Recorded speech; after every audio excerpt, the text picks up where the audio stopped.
وَلَقَدْ ضَرَبْنَا لِلنَّاسِ فِي هَذَا الْقُرْآنِ مِنْ كُلِّ مَثَلٍ لَعَلَّهُم يَتَذَكَّرُونَ قُرْآنًا عَرَبِيًّا غَيْرَ ذِي عِوَجٍ لَعَلَّهُم يَتَّقُونَ. அன்பிற்குரிய சகோதரர்களே, நாம் இந்த திருமறை குர்ஆன் விளக்க உரை வகுப்பிலே திருமறை குர்ஆனின் 39வது அத்தியாயமாகிய சூரா அஸ்-ஸுமர் என்ற அத்தியாயத்தின் விளக்க உரையை பார்த்து வருகின்றோம்.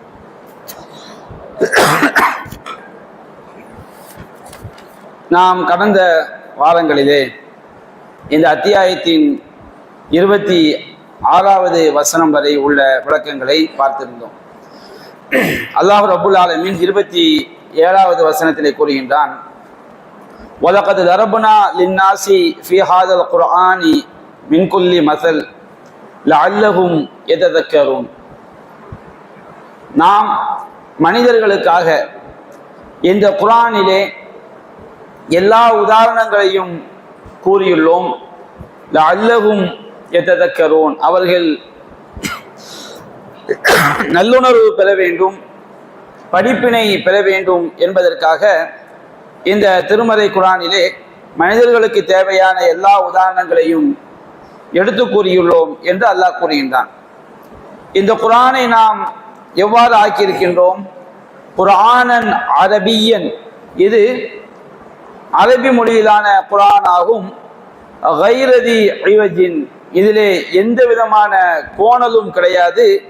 லஅல்லஹும் யத்தகூன், இதன் மூலம் அவர்கள் தங்களை தற்காத்து கொள்ளலாம், இரையச்சமுடையவர்கள் ஆகலாம் என்று அல்லாஹ் ரப்புல் ஆலமீன் 27 மற்றும் 28 வசனங்கள் அல்லாஹ் கூறுகின்றான்.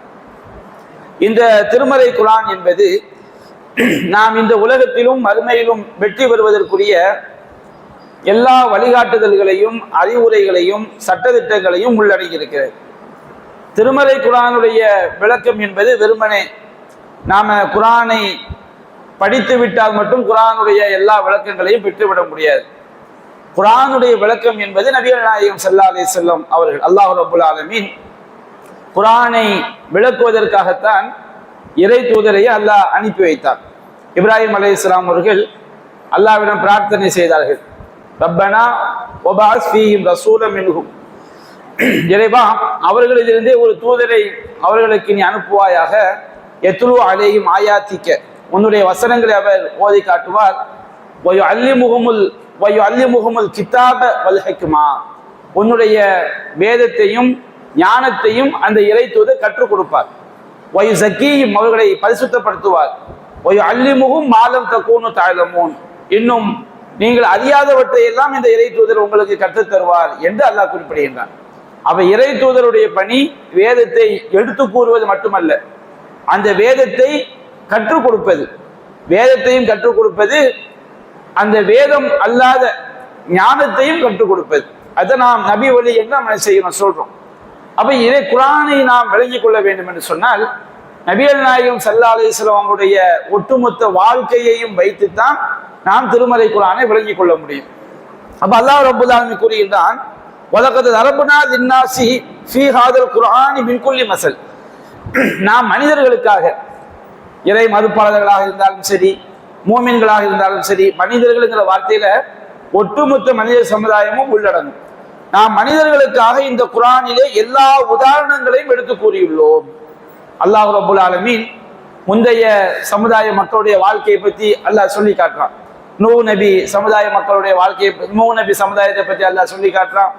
சமூது சமுதாயம், ஆது சமுதாயம், அதே போன்று மதிய நகர வாசிகள், தலைகீழாக புரட்டப்பட்ட தோப்பு வாசிகள் சமுதாயத்தை பற்றி அல்லாஹ் சொல்லி காட்டுறான். இப்ராஹிம் நபியுடைய சமுதாயத்தை பற்றி அல்லாஹ் குறிப்பிடுகின்றான். ஃபிரௌனுடைய சமுதாயத்தை பற்றி அல்லாஹ் சொல்லி காட்டுறான். இப்படி திருமறை குர்ஆன்ல ஏராளமான நபிமார்களுடைய வாழ்க்கையும் அழிக்கப்பட்ட சமுதாயத்துடைய உதாரணங்களும் சொல்லப்பட்டிருக்கு. அந்த வரலாறுகளை எல்லாம் ஒருவன் சிந்தித்து பார்க்கும் பொழுது லஅல்லஹும் யததக்கரூன், அவர்கள் நல்லுணர்வு, நல்லுரை, அறிவுரை, படிப்பினை, பாடங்களை பெற்றுக்கொள்ளலாம் என்று அல்லாஹ் சொல்லி காட்டுறான். ஒரு மனிதன் திரும்பி இந்த உலகத்துல சரியான முறையில் வாழ்வதற்கான எல்லா உதாரணங்களுமே குர்ஆன்ல சொல்லப்பட்டிருக்கிறது, வரலாறுகளாக சொல்லப்பட்டிருக்கிறது. அதே போன்று அறிவுரைகளாக என்ன செய்யப்பட்டிருக்கிறது, தரப்பட்டிருக்கிறது, சட்டதிட்டங்களாக சொல்லப்பட்டிருக்கிறது.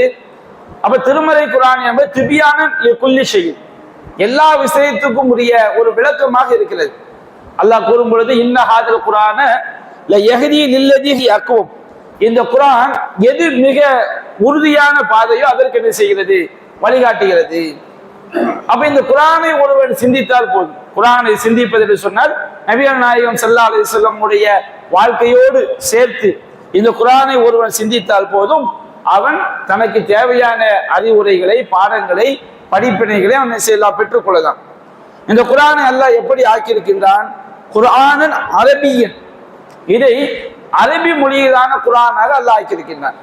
நபிகள் நாயகம் ஸல்லல்லாஹு அலைஹி வஸல்லம் அவங்கள அரபி பேசக்கூடிய மக்களுக்கு அல்லாஹ் முதலாக தூதர் அனுப்பின காரணத்தினால இந்த குர்ஆனை அல்லாஹ் அரபி மொழியில் அல்லாஹ் ஆக்கியிருக்கின்றான், தெளிவான அரபி மொழி. இப்ப எந்த ஒரு மொழியா இருந்தாலும் விளங்காத ஒரு பாஷையா செய்யும். நம்ம தமிழ் மொழி தான் நாம இருக்கிறோம், தமிழ் மொழியில எல்லா வார்த்தையும் நமக்கு விளங்கிருமா? எத்தனையோ செய்யுள்கள், எத்தனையோ திருக்குறள், எத்தனையோ குறள்களை நாம படிக்கிறோம். படிக்கும் பொழுது படித்த உடனேயே நமக்கு அது புரியக்கூடிய ஒரு பாஷையா இருக்குமானா கண்டிப்பா என்ன செய்யாது, இருக்காது. அதை ஒரு படிச்சாதான் அதை பாடம் படிச்சு இந்த வார்த்தைக்கு என்ன அர்த்தம் அப்படின்னு சொல்லும் பொழுதுதான் அந்த தமிழ் மொழி பாஷை நமக்கு புரியும். ஒவ்வொரு மொழியிலையும் இலக்கியம் என்பது அப்படித்தான் இருக்கும். ஆங்கிலத்தில் உள்ள இலக்கியம் ஆங்கிலம் படிச்ச எல்லாருக்கும் என்ன செய்யாது, தெரியாது. உதாரணத்தை தமிழ்ல சொல்லுவோமா இல்லையா, நெல்லுக்கு இறை தெரிஞ்சு வாய்க்கால் வழியோடி புல்லுக்கும் அங்கே புசியுமாம் தொல்லுலகில் நல்லார் ஒருவர் உளரேல் அவள் பொருட்டு எல்லோருக்கும் பெய்யும் மழைன்னு சொன்ன வச்சுக்கிறேன். உளரேல் அப்படின்னா நம்ம என்ன விளங்கி வச்சிருப்போம், நல்லார் ஒருவர் உளரேல் அப்படின்னா நம்ம சராசரி பாசையில உளரேல்னா உளறுவது, யாருக்கு மேல புரியாத பாசையில செய்யறது, பேசுறது, அது நம்முடைய விளக்கம். நம்ம ஊர் பாஷை அந்த வார்த்தைக்குரிய அர்த்தத்தை போய் பார்க்கும்போது அது துவா செய்யறது. எப்படி நெல்லுக்கு தண்ணியை பாய்ச்சும் போது அது வாய்க்கால் வழியா போகும்போது சைடில் உள்ள புல்லுக்கும் தண்ணியை செய்து பயன்படுது. அது மாதிரி நல்லவன் துவா செய்யும் போது அவனுக்கு என்ன செய்யும், ஒரு மழை இல்லாமல் ஒரு ஊர்ல மக்கள் எல்லாம் மாறுறாங்க, ஒரு நல்லவன் அல்ல துவா செய்யறான், அந்த மழை நல்லவனுக்கு மட்டும் என்ன செய்யாது, பொழியாது. கெட்டவங்களும் சேர்ந்தா என்ன செய்யும், பொழியும். கெட்டவர்களும் அதான் என்ன செய்வாங்க, பயன்படுவாங்க. அப்போ ஒரு பாஷையில உள்ள ஒரு செய்யுளையோ ஒரு குரலையோ விளக்கணும்னு சொன்னோம்னா விளங்குனா அது எல்லா மக்களுக்குமே அது புரியாது. ஆனா இந்த குர்ஆன் அப்படி கிடையாது. குர்ஆன் இறங்கக்கூடிய காலகட்டத்தில் மக்காவில் வாழ்ந்த படிப்பறிவு உள்ள மக்கள், படிப்பறிவற்ற மக்கள், எல்லா மக்களுக்கும் விளங்கக்கூடிய வகையில தான் இந்த குர்ஆன் தெளிவான அரபி மொழி. ரெண்டு கருத்துக்கு இடமுள்ள ஒரு வாசகமா இருக்காது. நாம அஜ்னபியா இருக்கிறதுனால நம்ம என்ன செய்வோம், அதை படிக்க வேண்டிய அவசியம் நமக்கு ஏற்படுகிறது. இது அருளப்பட்ட காலகட்டத்தில் அந்த மக்களுக்கு தெளிவான ரெண்டு கருத்துக்கு இடமில்லாத, குழப்பம் இல்லாத வார்த்தைகளை வைத்து அருளப்பட்ட தெளிவான அரபி மொழி குர்ஆனாக இது ஆக்கியிருக்கின்றோம். இதுல எந்த விதமான கோணலும் கிடையாது. குர்ஆனுடைய வசனங்கள்ல, குர்ஆனுடைய கருத்துக்கள்ல எந்த விதமான ஒரு கோணலோ அல்லது தவறான சித்தரிப்போ இது குர்ஆன்ல கிடையாது. ஆனால் மனித சமுதாயம் இந்த குர்ஆனை தப்பாக சித்தரித்தார்கள். குர்ஆன் அல்லாஹ் சொல்லும் போது, யூதர்களை பற்றி அல்லாஹ் சொல்லும் போது, தபுகுனஹா இவஜா, நீங்கள் அல்லாஹ்வுடைய மார்க்கத்தை கோணலாக சித்தரிக்கின்றீர்கள். தப்பா சித்தரிப்பாங்க. ஆனால் நியாயமான பார்வையோட மனிதனுக்கு ஏற்ற ஒரு சட்டம் எது என்ற கோணத்தில் அணுகும் பொழுது இந்த குர்ஆன்ல என்ன கிடையாது, எந்த விதமான கோணலும் கிடையாது. இப்ப உதாரணத்துக்கு திருமறை குர்ஆன் நமக்கு விபச்சாரத்தை என்ன செய்யுது, தடுக்குது, விபச்சாரத்தை தடுக்குது. அதே போன்று ஓரினை சேர்க்கையை குர்ஆன் தடுக்குது, வட்டியை தடுக்குது, கொலையை தடுக்குது, கொள்ளையை தடுக்குது. பெண்கள் அவங்க எப்படி ஆடை அணிய வேண்டும், எப்படி ஒழுக்கமாக நடக்க வேண்டும், ஆண்கள் எப்படி ஒழுக்கமாக நடந்து கொள்ள வேண்டும், இது போன்ற ஏராளமான சட்டத்திட்டங்கள் என்ன செய்து சொல்லுது. ஆனால் இந்த சமுதாயம் என்ன செய்யும், இதை கோணலாக சித்தரிக்கும். உதாரணத்துக்கு இன்றைக்கு உலகத்தை நீங்க எடுத்துக்கிட்டீங்கன்னா பெரிய பிரச்சாரம் என்ன, எவனாவது ஒரு மேற்கத்திய நாட்டுக்காரன் ஒரு கழுதையை போய் என்ன செய்வான், கல்யாணம் முடிப்பான். அதுக்கு என்ன சொல்லுவான்னா தனி மனித சுதந்திரம். அவன் வைக்கிற பேரை புள்ள ரொம்ப ஆச்சரியமா இருக்கும். ஒரு கழுதையை போய் கல்யாணம் முடிப்பானா தனி மனித சுதந்திரம். சரி, ஒரு ஆம்பளையும் கல்யாணம் முடிப்பான். அது தன்பாலின உணர்வாளர். இந்த அயோக்கியங்க வைக்கிற பேர் அது தனி மனித சுதந்திரம். அவர் தன்பாலின உணர்வாளர். உலகத்தில் நடக்கிற கூத்துக்கள். ஒரு பெண்ணும் என்ன செய்வாங்க, திருமணம் முடிக்கிற கூத்துலாம் நடக்கும். இது என்னப்பா, இது தனி மனித சுதந்திரம். அவர் தன்பாலின உணர்வாளர். மேற்கத்திய நாட்டுக்காரங்க அதுக்கு வைக்கிற பேர். சரி, ஒரு மனுஷன் ஒரு நாயை போய் திருமணம் முடிப்பான். அது அவங்களுக்கு தனி மனித சுதந்திரம். ஒரு முஸ்லீம் 2 பெண்களை கல்யாணம் முடிச்சுட்டான்னு வச்சுக்கிடுங்க. ஒரு கல்யாணம் முடிச்சு இன்னொரு திருமணத்தை முடிச்சுட்டான்னு வச்சுக்கிடுங்க. அவளுக்கு பொறுப்பேற்று அவளுடைய சொத்து சுகம் பிறக்கிற பிள்ளைக்கு எல்லாம் இவன் பொறுப்பேற்று மனிதனுடைய இயற்கை உலகம் படைக்கப்பட்ட காலம் முதல் மனித சமுதாயம் எப்படி பல்கி பெருகுதோ, பல்வேறு உலகத்தில் வாழ்ந்த பல்லாயிரம் கோடிக்கணக்கான மனித சமுதாயம் எப்படி பல திருமணங்கள் செய்து உலகத்துல மனித சமுதாயம் விருத்தி அடைஞ்சதோ, இதை செஞ்சா மட்டும் என்ன செய்வான் தெரியுமா, ஐயோ பெண்களுக்கு உரிமை இல்லையா, இது கொடுமை, இது அநியாயம், இது அக்கிரமம் என்ன செய்வான், பக்கம் பக்கமா கற்ற எழுதுவான், அதுக்கு எதிராக விமர்சிப்பான். உண்மையிலே யோசிச்சு பாருங்க, எது சரியான மார்க்கம்? இஸ்லாம் எந்த சூழல்ல பலகால திருமணத்தை அனுமதிக்குது? இன்னைக்கு இது உலகத்துல இல்லாததுனால என்னென்ன கேடு, என்னென்ன பிரச்சனைகள்லாம் உலகத்தில் அரங்கேறி கொண்டிருக்கிறது, இதையெல்லாம் மனித சமுதாயம் சிந்திக்காது. மனித சமுதாயம் நமக்கு நாமே தூக்கு கயிறு மாற்ற மாதிரி பல்வேறு கேடு நம்ம செய்வோம். நம்ம கழுத்தை நாமே அறுத்துக்கிறோம். உதாரணத்துக்கு நம்முடைய கலாச்சாரங்கள் இஸ்லாத்தை ஃபாலோ பண்ணாதனால, இஸ்லாமிய சட்ட திட்டங்கள் இல்லாதனால நமக்கு நாமே பல கேடுகளை உண்டாக்கிடுவோம். ஆனால் நாம அதை என்ன செய்ய மாட்டோம், உணர மாட்டோம். அப்படியே அழிஞ்சு மண்ணோட மண்ணா இந்த உலகத்துல அனுபவிக்க பிறந்தவங்க எதையுமே அனுபவிக்காம என்ன செஞ்சிருவாங்க, மண்ணோட மண்ணா மக்கி போயிடுவாங்க. இஸ்லாம் வட்டியை தடுக்குது. உலகம் எல்லாம் வட்டி பொருளாதாரம். இந்த வட்டி பொருளாதாரத்தால ஒரு பகுதி மக்கள் அழிவது யாருடைய கண்களுக்கு என்ன செய்ய தெரியாது. ஒரு பயங்கரமான வெள்ளத்தை அணைகட்டும் வச்சுக்கிடுங்க, நம்ம பகுதிக்கு ஸ்ட்ராங்கா அணைக்கட்டும் வச்சு நம்ம போய் சேஃப்டியா இருக்கும். எங்கேயாவது ஒரு இடத்துல உடைஞ்சு அங்க அழிவான் பாருங்க, அது நமக்கு என்ன செய்யாது, உணர மாட்டோம். அது போன்றுதான் இஸ்லாம் தடுத்துள்ள எல்லா பாவமான காரியங்கள். வட்டி என்கிற பொருளாதாரம் வரும் பொழுது உலகத்துல ஒரு பகுதி மக்கள் அநியாயமாக அவர்கள் பாதிக்கப்பட்டு அழிந்து மண்ணோட மண்ணா போய்கிட்டே இருக்கிறாங்க. மனித சமுதாயம் உணர மாட்டுக்கு. ஆனா இஸ்லாம் காட்டக்கூடிய வழிமுறை அப்படி கிடையாது. எல்லாரும் நிம்மதியா வாழ்வது. ஒரு இடத்துல ஒரு ஆள் 5 லட்சம் ரூபாய் சம்பாதிக்கிற இடத்துல இஸ்லாம் என்ன செய்யும், ஒரு 50 பேர் என்ன செய்யட்டும், 1000 சம்பாதிக்கட்டும், 5000 சம்பாதிக்கட்டும், நல்லா இருக்கட்டும், இஸ்லாம் என்ன செய்யும், வழிகாட்டும். இஸ்லாமுடைய எல்லா வழிகாட்டுதல்களும் மனித சமுதாயத்திற்கு தேவையானதாக இருக்கும். ஒவ்வொரு விஷயத்தை எடுத்துக்கிட்டாங்க. பெண்களை என்ன செய்வான், இஸ்லாம் பெண்களுக்கு பரதா முறையை சொல்லுது, அதை விமர்சிப்பாங்க, அதை கோணதா சித்தரிப்பாங்க. பெண்கள் என்ன செய்யறாங்க, கொடுமைப்படுத்துறாங்க, பெண் அடிமைத்தனம், இஸ்லாம் சரியான மார்க்கம் கிடையாதும்பாங்க. அவங்க நோக்கம் பெண்களுக்கு உரிமையை கொடுக்கறது கிடையாது. பெண்கள் தப்பான முறையில் பார்க்க வேண்டும், அனுபவிக்க வேண்டும் என்பதால் அந்த ஐயோட நோக்கம். அதுக்கு அவன் பயன்படுத்தக்கூடிய வாசகம் என்ன, இஸ்லாத்துல பெண் உரிமை இல்லை.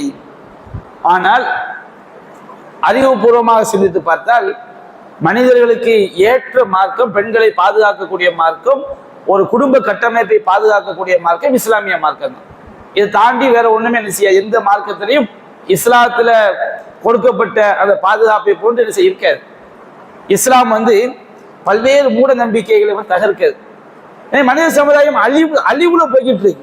ஒரு என்ன செய்யலாம், ஜோசியம்ங்கிற பேர்ல சொத்தை புள்ள என்ன செய்யலாம், எவனுக்கு எங்கேயாவது போய் இழந்துட்டு வந்துடலாம். ஒரு நாளைக்கு ஒரு 1000 ரூபாய் சம்பாதிக்கிறான்.